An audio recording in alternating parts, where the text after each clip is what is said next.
মারুতি গাড়ি নিয়ন্ত্রণ হারিয়ে ঘটল ভয়াবহ দুর্ঘটনা। নিয়ন্ত্রণহীন মারুতি গাড়ি মোটর বাইকে ধাক্কা মেরে শটান ঢুকে পড়ল জাতীয় সড়কের পাশে এক অস্থায়ী দোকানে। ঘটনায় গুরুতর আহত হলেন মোট 4 জন। আহতদের মধ্যে 2 জনের অবস্থা আশঙ্কাজনক।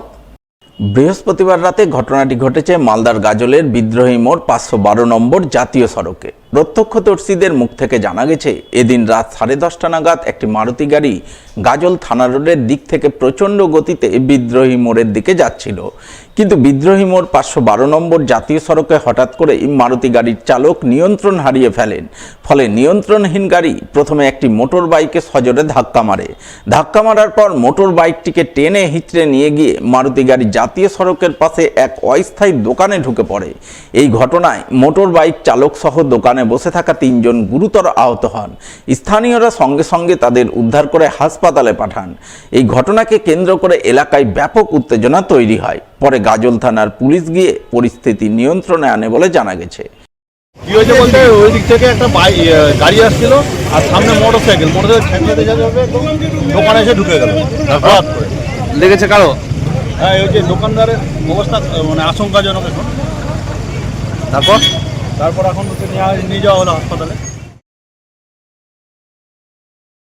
চুরি যাওয়া ট্রেলার উদ্ধারে সাফল্য পেল মালদা থানার পুলিশ। প্রায় 1 মাস পর উত্তরপ্রদেশ থেকে উদ্ধার করল চুরি যাওয়া 22 চাকার ট্রেলার। ঘটনায় পুলিশের জালে ধরা পড়ল উত্তরপ্রদেশের এক বাসিন্দা। পুলিশ সূত্রে জানা গেছে, ধৃতের নাম মাতিন, বয়স 40 বছর, বাড়ি উত্তরপ্রদেশের হাপুর জেলার রাজেদা গ্রামে।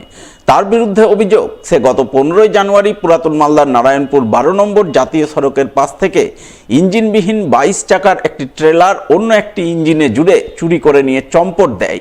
এই ঘটনায় ট্রেলার মালিকের পক্ষ থেকে গত 16 জানুয়ারি মালদা থানায় লিখিত অভিযোগ দায়ের করা হয়। অভিযোগ পেয়ে পুলিশ সিসিটিভির ফুটেজ, জিপিএস, ফাস্ট্যাগ, লোকেশন ইত্যাদি তথ্য সংগ্রহ করে সম্প্রতি উত্তরপ্রদেশ থেকে চুরি যাওয়া ট্রেলারটি উদ্ধার করে।